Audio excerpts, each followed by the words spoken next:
ഞാൻ എന്റെ full time ആമ്പിള്ളറോടെ നടക്കുന്നത്. എനിക്ക് ഫീമെയിൽ ഫ്രണ്ട്സ് വളരെ കുറവാണ്. അടുത്ത ചോദ്യം, ആണുങ്ങൾ കൂടെ നടക്കുന്നുണ്ട് എന്നിട്ട് ആണുങ്ങൾ വിരോധം എന്ന് പറയുന്നത് ബുദ്ധി പറഞ്ഞു കൊടുക്കാൻ അവന് ആരെങ്കിലും വേണ്ടേ? ഇമോഷൻ കൺട്രോൾ ചെയ്യാൻ പറ്റാത്തതുകൊണ്ടാണോ ദീപക് തെറ്റുകാരനാണെന്ന് പറഞ്ഞത്? ദീപക് തെറ്റുകാരനാണെന്ന് പറഞ്ഞാൽ അത് ഇമോഷൻ കൺട്രോൾ ചെയ്യാൻ പറ്റാത്ത. ദീപക് മരിച്ചപ്പോ സന്തോഷം പറഞ്ഞ് ഞാൻ പോസ്റ്റ് ഇട്ടല്ലോ, അതെന്റെ ഇമോഷനെ കൺട്രോൾ ചെയ്യാൻ പറ്റാത്തതുകൊണ്ട് എന്റെ ഭാഗത്തുനിന്ന് മിസ്റ്റേക്ക്. മോശമായിട്ടല്ലേ? അതെ പറഞ്ഞേ, അതെന്റെ ഇമോഷൻസിനെ കൺട്രോൾ ചെയ്യാൻ പറ്റാത്തതുകൊണ്ട് വരുന്ന സംഭവങ്ങളാണ് അങ്ങനത്തെ കാര്യങ്ങൾ. നിന്റെ തലയ്ക്ക് വല്ല അസുഖമുണ്ടോ? ഇല്ല. പിന്നെ എന്താ അതിന്റെ അർത്ഥം? സ്വപ്പ കഞ്ചാവ് അടിച്ചുകൊണ്ട് എഴുതിയതാ, സ്റ്റൈല് മാറിയപ്പോ ഇങ്ങനെ ആയിപ്പോയി. പക്ഷേ ദീപക് തെറ്റുകാരനാണെന്നുള്ളത് ഞാൻ അതിപ്പോഴും പറയുന്നു, അത് നമ്മളല്ല വിധിക്കേണ്ട കാര്യം. പക്ഷേ താങ്കളെ സംബന്ധിച്ചോളം ദീപക് എന്നെ സംബന്ധിച്ചിടത്തോളം ദീപക് ഒരു തെറ്റ് ചെയ്തതായിട്ടാണ് എനിക്ക് ഫീൽ ചെയ്തത്.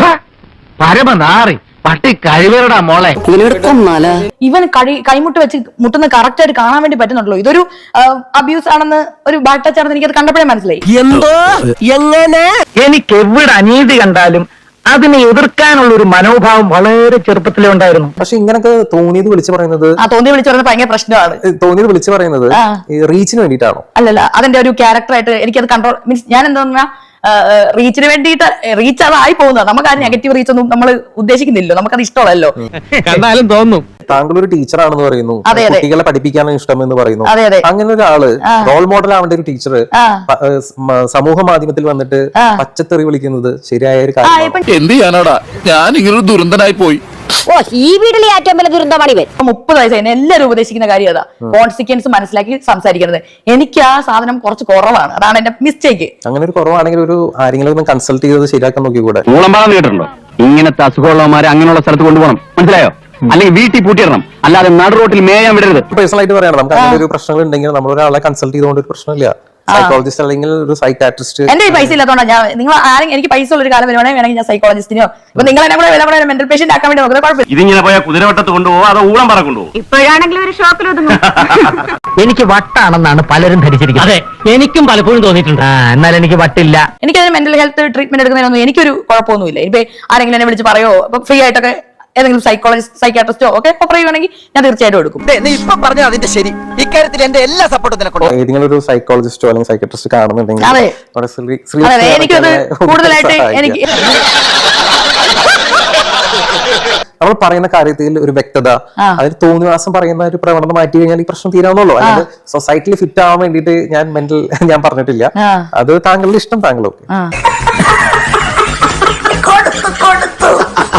അറിയാവുന്ന ആരെ കൊണ്ടെങ്കിലും താൻ രക്ഷ എഴുതി കെട്ടിച്ചോ, തനിക്കാണ്ട് വലിയ കുഴപ്പം തുടങ്ങുക. കഴിഞ്ഞ ദിവസം ഐശ്വര്യ ലക്ഷ്മി പറയുന്ന ഒരു സ്റ്റേറ്റ്മെന്റ് ഉണ്ട്. അതായത് ദീപക് മരിച്ചതില് അവന്റെ അമ്മയ്ക്ക് ചിലപ്പോൾ സങ്കടം ഉണ്ടാവും. ആ സങ്കടത്തിൽ ഞാൻ യോജിക്കുന്നു.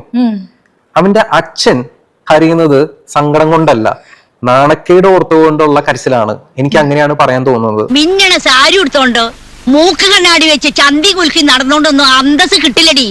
ആ ഗുണം ജനിക്കുമ്പോഴേ കിട്ടണം. എന്റെ അമ്മയോട് ഞാൻ വിളിച്ചു ചോദിച്ചു. അപ്പൊ എന്റെ അമ്മ പറഞ്ഞത് പറഞ്ഞാൽ അവന്റെ അമ്മയുടെ കരച്ചിൽ കണ്ടതിന് അറിഞ്ഞൂടെ അത് കള്ളക്കരച്ചിലാണെന്ന്.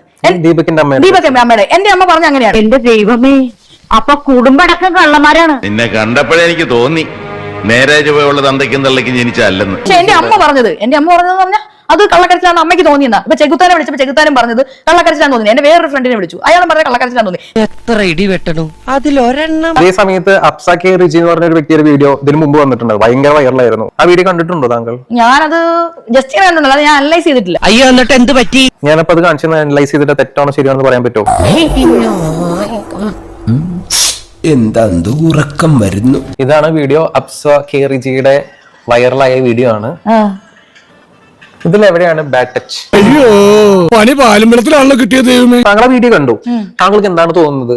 എനിക്ക് തോന്നിയ കാര്യം എന്ന് പറഞ്ഞിട്ടുണ്ടെങ്കിൽ ഞാനല്ല അത് ജഡ്ജ് ചെയ്യേണ്ട ആള്. ഒരൊലക്ക കിട്ടുമോ? ഇത് കൊണ്ട് പോലീസ് സ്റ്റേഷനിൽ കൊണ്ട് കൊടുക്കുക. അപ്പൊ പോലീസ് എന്ത് ചെയ്യും? ഇയാളെ വിളിക്കും, എന്നിട്ട് ഇയാളോട് ചോദിച്ചു കഴിയുമ്പോഴത്തേക്കും അയാള് ചെയ്തിട്ടുണ്ടോ ഇല്ലയോ എന്ന് സത്യം പറയും. ചോദിച്ചിട്ട് എങ്ങനെ സത്യം ഇങ്ങനെ കൈവച്ചിരിക്കുന്നതാണ്? മനഃപൂർവ്വം തൊട്ടതാണ്. പോലീസ് ആൾക്ക് തീരെ വിദ്യാഭ്യാസം വിവരമൊന്നും ഇല്ലേ? വിഡ്ഢിത്തിരെ പറയുള്ളൂ, തെണ്ടി. ഞാനല്ല അത് ജഡ്ജ് ചെയ്യുന്നത്. അപ്പൊ ഈ ജഡ്ജ് ചെയ്യാൻ പറയുമ്പോൾ ദീപകിന്റെ കാര്യത്തിൽ ദീപകിന്റെ കേസിൽ എനിക്ക് തോന്നിയ കാര്യം ഞാൻ പറയുന്നത്. എനിക്ക് ഈ കേസ് തോന്നിയിട്ടില്ല. എന്നാണ് എന്റെ ചോദ്യം. ഫെമിനിസം പറഞ്ഞ ഇക്വാലിറ്റി എന്നാണ് നിങ്ങൾ പറയുന്നത്. അല്ല, എനിക്ക് നമുക്ക് എങ്ങനെ അറിയാൻ വേണ്ടി? ഇപ്പൊ ഒരു കേസ് വന്നു, ആ കേസിനകത്ത് റിയൽ ആണോ ഫേക്ക് ആണോ ഞങ്ങൾ എങ്ങനെ തിരിച്ചറിയും? നമുക്കത് തിരിച്ചറിയാൻ വേണ്ടി പറ്റില്ലല്ലോ. ഒരു കേസ് വന്നു കഴിഞ്ഞാൽ അതുവരെ മിണ്ടാതിരുന്ന് തെളിയുമ്പോ മാത്രം സംസാരിച്ചാൽ മതി എന്നാണ് പറയുന്നത്. നിങ്ങളിപ്പോ ഒരു പീഡനം നടന്നു കഴിഞ്ഞാല് ആ സ്ത്രീയുടെ ഫേസ് എവിടെയും കാണിക്കുന്നില്ല, പേര് പറയുന്നില്ല, വയസ്സ്, സ്ഥലം ഒന്നും പറയുന്നില്ല. അതിജീവിത എന്നൊരു ടാഗ് ഇട്ടിട്ട് അവിടെ അവസാനിപ്പിക്കുകയാണ്. ഈ നാടിത് എങ്ങോട്ടാ പോകുന്നത് എന്റെ ഭഗവാനെ? അറ്റ് ദ സെയിം ടൈം ഒരു പുരുഷന് അവന്റെ പേര് വരുന്നു, അവന്റെ ഫോട്ടോ വരുന്നു, അവന്റെ കുടുംബാംഗങ്ങൾ, അവന്റെ ജോലി, വയസ്സ്, ആധാർ കാർഡ് നമ്പർ വരെ വരും. ഇതാണ് ഇവിടുത്തെ വ്യവസ്ഥിതി. We are living in a very cruel society. ഇവിടുത്തെ ക്രമസമാധാന നില ആകെ താറാറിലായിരിക്കുന്നു. നീപ്പച്ചന് മനസ്സിലായില്ലേ? നമുക്ക് ആണ് പെണ്ണെന്നുള്ളതല്ല പ്രശ്നം, നമുക്ക് ആ ഒരു വിഷയമാണ് പ്രശ്നം. പക്ഷെ സംസാരിച്ചിരുന്ന പെണ്ണുങ്ങൾക്ക് വേണ്ടി മാത്രമാണ് സപ്പോർട്ട് ചെയ്യുന്നത്. അതിപ്പോ ഞാൻ പറഞ്ഞില്ലേ, അതാണ് അത് എന്താ വെച്ചാൽ അത് എന്റെ ഒരു സംസാര ശൈലി. ഇപ്പൊ കണ്ടില്ല, ഞാൻ ചാടി ചാടി അങ്ങനെയാണ് സംസാരിക്കുന്നത്. ആ സംസാര ശൈലി അങ്ങനെയായതുകൊണ്ട് ആൾക്കാരെ തെറ്റിദ്ധരിക്കുന്നത്. ഇപ്പൊ ഞാനിപ്പോ എന്ത് ചെയ്യാൻ വേണ്ടി പറ്റും? തെറ്റിദ്ധരിക്കുന്നല്ല, തങ്ങൾ പറയുന്ന കാര്യം മൊത്തം സ്ത്രീപക്ഷം ചേർന്ന് മാത്രമാണ് സംസാരിക്കുന്നത്. ഉരുളക്കുപ്പേരി കോളേജിൽ നിന്ന് ഡിഗ്രി എടുത്ത് വന്നിരിക്കുകയാണ് ഒരു തർക്കക്കാരൻ. വളരെ കുറച്ച് സെക്ഷൽ റിലേഷൻഷിപ്പേ എനിക്ക് ഉണ്ടായിട്ടുള്ളൂ. അപ്പം അതിനകത്ത് തന്നെ എന്താ പറയാ, ഒരു തവണ സെക്ഷൽ കോണ്ടാക്ട് ഉണ്ടായിട്ട് വിട്ടുകളഞ്ഞ നമുക്ക് കംഫർട്ടബിൾ അല്ല എന്ന് തോന്നിട്ട്, നമുക്ക് ഒരു രീതിയിലും കംഫർട്ടബിൾ അല്ല എന്ന് തോന്നുന്ന ആൾക്കാരെ വിട്ടുകളഞ്ഞ കേസുണ്ട്. വെടിവെച്ചങ്കോവിൽ എവിടെയോ വെച്ച് കണ്ടതുപോലെ ഓർമ്മ എനിക്കുണ്ട്. വേറൊരു കേസ് എന്ന് പറഞ്ഞിട്ടുണ്ടെങ്കിൽ എനിക്ക് ഒരു പയ്യനായിട്ട് സെക്ഷൽ വെറുതെ കാഷ്വൽ ആയിട്ട് സെക്ഷൽ റിലേഷൻഷിപ്പ് ഉണ്ടായി. മകളെ, നിനക്ക് ഇത് തന്നെയാണോ പണി? എന്താണ് അപ്പോ സെക്സിന് ഒരു വാല്യൂ നിങ്ങൾ കൊടുക്കുന്നത്? സെക്സിന് വാല്യൂ അത് എന്ന് പറഞ്ഞാൽ എന്റെ വാല്യൂ അല്ല, നിങ്ങളുടെ ഇപ്പൊ എന്റെ വാല്യൂ എന്ന് പറയുന്നില്ല. ഇപ്പൊ സെക്സിന് ഞാൻ കൊടുക്കുന്ന വാല്യൂ അത് ഓരോ സമയത്തും ഡിഫറെന്റ് ആണ്. ഇവരുടെ മോന്ത കണ്ട അറിയാം, ഇവിടെ തന്ത ഊത്തുവാണെന്ന്. നമ്മൾ എങ്ങനെയാണെന്നറിയോ, ഞാൻ ഇതിനെ കാണുന്നത് ഒരു ട്രയൽ ആൻഡ് എററിലെ ഒരു സംഭവമായിട്ടാണ് ഞാൻ ഇതിനെ കാണുന്നത്. ഈ ഒരു സെക്സ് ലൈഫിനെ ഞാൻ എപ്പോഴും ചൂസ് ചെയ്ത ആൾക്കാരുണ്ടല്ലോ, ഒരാളെക്കാളും ബെറ്റർ ആയിരിക്കും അടുത്തയാള്. ഞാൻ 5 പേരെ പ്രേമിച്ചിട്ടുണ്ട്. ഒരു ക്രിസ്ത്യാനി, ഒരു മുസ്ലിം, 3 ഹിന്ദുക്കളും. അതിൽ 2 പേരെ എന്നെ വഞ്ചിച്ചു, 3 പേരെ ഞാനും അങ്ങ് വഞ്ചിച്ചു. ഇപ്പം നമ്മുടെ സ്വഭാവത്തിൽ മാത്രമായിരിക്കും ആകർഷിതരാകുന്നത്, സെക്സിനകത്ത് ആകർഷാവില്ല. രണ്ടാമത്തെ വരുമ്പോൾ സ്വഭാവവും സെക്സും ഓക്കെ ആയിട്ടുള്ള ആളായിരിക്കും ഇത്. മറ്റൊന്ന് വരുമ്പോൾ കുറച്ചുകൂടെ ടോക്സിക് അല്ലാതെ കുറച്ച് സമാധാനം തരുന്നത്. അങ്ങനെ നമ്മൾ കൂടുതൽ ഫിൽട്ടർ ചെയ്ത് കൂടുതൽ എന്താ പറയാ ബ്യൂട്ടിഫുൾ ആയിട്ടുള്ള റിലേഷൻഷിപ്പിലേക്ക് പോകുന്നതായിട്ടാണ് എനിക്ക് മനസ്സിലായിട്ടുള്ളത്. എന്റെ ആദ്യത്തെ റിലേഷൻഷിപ്പ് 7 വർഷം, അത് കഴിഞ്ഞിട്ടുള്ള 4 വർഷം, അങ്ങനെയൊക്കെയാണ് എന്റെ റിലേഷൻഷിപ്പ്. ഞാൻ ഒരു റിലേഷൻഷിപ്പ് ആയിട്ടുണ്ട്, അല്ലെങ്കിൽ കമ്മിറ്റ് ആയിട്ട് നിൽക്കുന്ന ആളാണ്.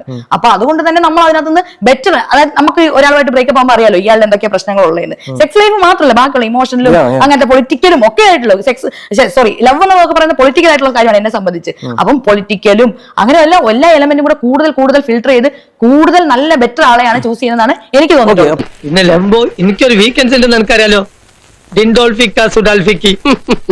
ആ വീക്കെൻഡ്സ് ജീവിതത്തിൽ നിന്ന് വരെ എനിക്ക് കിട്ടിയില്ല, അതുപോലെ എനിക്കൊന്ന് അനുഭവിക്കണം. പക്ഷെ നമുക്കൊരു പ്രായമാകുമ്പോ ഇതൊക്കെ തന്നെ നിൽക്കില്ല, അപ്പൊ അടുത്ത ആൾക്ക് സ്വിച്ച് ചെയ്യാന്നുള്ളതാണോ? പ്രായമാകുമ്പോ അന്നല്ല, അത് കഴിയുമ്പോൾ എന്നെ ആരെങ്കിലും ഒക്കെ വെട്ടിക്കൊല്ലിച്ചത്, അത് പ്രായമാകുന്നത് അന്നേരം വിചാരിക്കാം ആരുടെ തല്ലിക്കൊല്ലും ഒക്കെ ചെയ്തോളും. അത് പ്രായമാകുന്ന താങ്കൾ ഒരു ടീച്ചറാണ്, ടീച്ചറായിട്ട് താങ്കളുടെ കുട്ടികളൊക്കെ കാണുമ്പോൾ അവരും ചിന്തിക്കുക ഇത് തന്നെയാവില്ലേ? അവര് അവരും ഇതൊക്കെ എങ്ങനെയൊക്കെ ചിന്തിക്കുവാണ് നല്ലത്.